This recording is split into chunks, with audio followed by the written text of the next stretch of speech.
Ok team, dans cet épisode on va revenir sur 5 idées ou 5 propos que je tenais par le passé sur lesquels j'avais tort. Oui, vous m'avez bien entendu, j'avais tort. Et c'est ok d'admettre qu'on avait tort, je pense que c'est une preuve de maturité et une preuve de sagesse. Et je tiens à le dire, c'est un message important pour moi ici parce que vous me connaissez, j'aime bien challenger ce qui se dit dans l'industrie de la santé, dans l'industrie du fitness. J'aime bien challenger le status quo et souvent on me tombe dessus, des gens qui n'aiment pas trop ça. Ils disent attends, comment ça tu remets mes connaissances en question? Alors je tiens à dire que tout ce que je partage avec vous, je le partage parce que j'ai dû remettre moi aussi mes connaissances en question. J'ai dû remettre sur la table les trucs que je croyais être vrais, absolument vrais.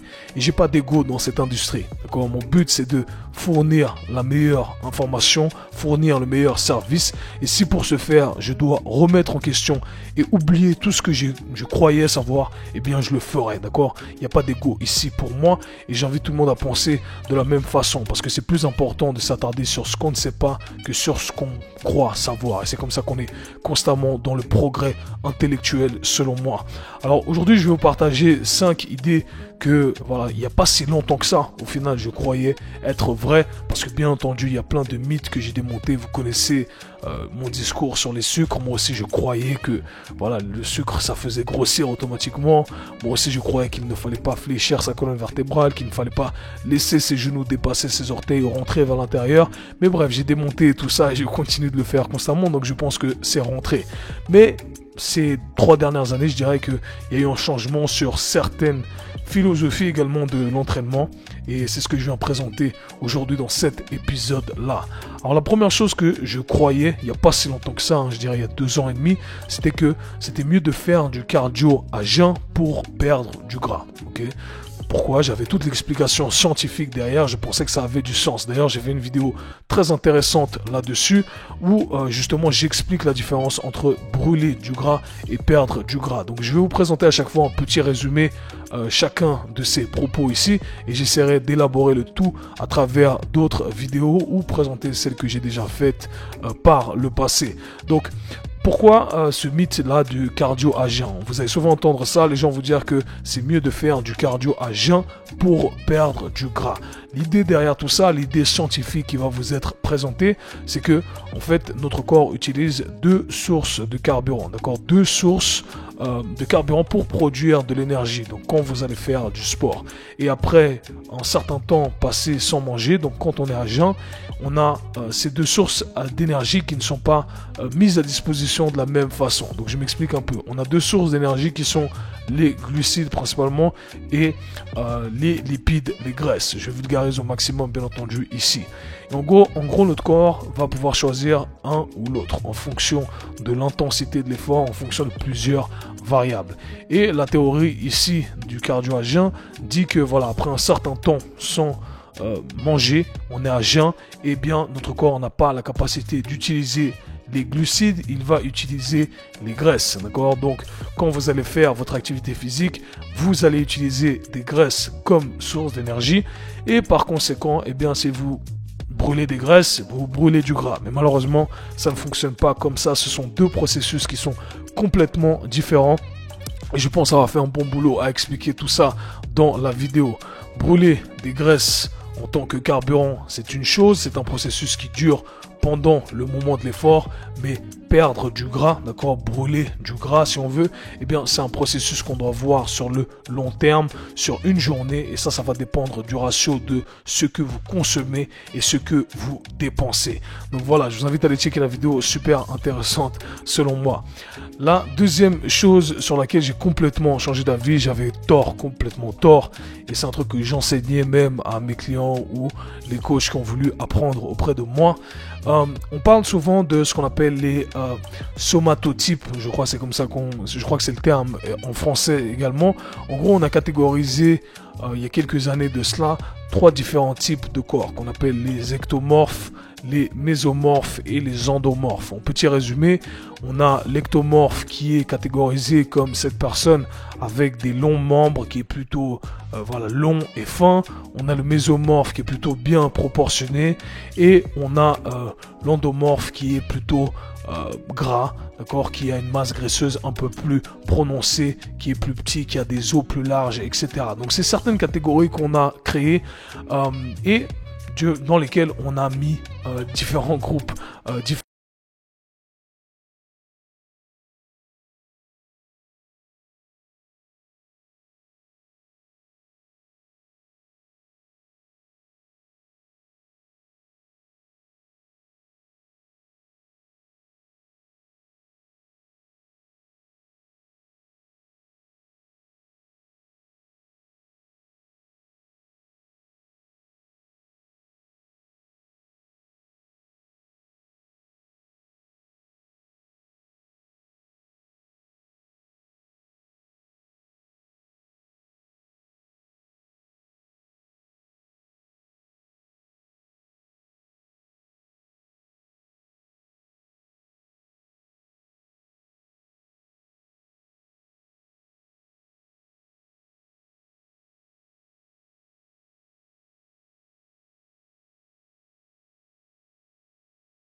5 propos sur lesquels j'ai complètement changé d'avis. Bien entendu, il y en a bien plus que ça, mais je pense que c'est ceux qui m'ont fait le plus tilt et le plus d'impact ces dernières années. J'ai changé d'avis et j'espère que ça vous a apporté quelque chose. Dans tous les cas, nous on se parle très bientôt.